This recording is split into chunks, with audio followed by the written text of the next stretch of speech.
पाकिस्तान की ताज़ा तरीन और दिल दहला देने वाली खबरें। पेशकश आस्था वास्ता पाकिस्तान टीवी इंटरनेशनल। एक जुमा की नमाज से रोकने की कारआया। आज इलाकों में मसाजिद में नमाज जुमा के इज्तिमाज़ात को महदूद बंद किया गया है, जिस पर मजहबी हलकों और अवाम की जानिब से शदीद गुस्से का इजहार किया जा रहा है। उलमा ने कहा कि ये आईनी और इस्लामी अक़दार के खिलाफ है। 2 अफसोसनाक कत्ल की वारदातें बढ़ गईं। गुज़श्ता हफ्ते में मुल्क भर में मुतअद्दिद कत्ल के वाक़यात रिपोर्ट हुए। लाहौर में जायदाद के झगड़े पर भाई ने भाई को कत्ल कर दिया। कराची में डकैती के दौरान मुज़ाहमत तर नौजवान जा बहक। खैबर पख्तूनख्वा में नामूस के नाम पर 2 लड़कियों को कत्ल कर दिया गया। 3 जिना और ख्वातीन के खिलाफ जराइम। फैसलाबाद में एक लड़की के साथ मुबैना ज़्यादती का वाक़या, पुलिस ने मुकदमा दर्ज करके मुलजिम को गिरफ्तार कर लिया।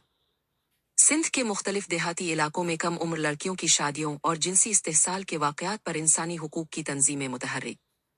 पंजाब में एक मदरसा के तालिब इल्म के साथ ज़्यादती का अफसोसनाक वाक़या, मुलजिम गिरफ्तार। 4 महंगाई का नया तूफान। आटे, चीनी, सब्जियों और दालों की कीमतों में इजाफा। अवाम सड़कों पर एहतजाज करने पर मजबूर, हुकूमत की बेहिस्सी पर शदीद तनकीद।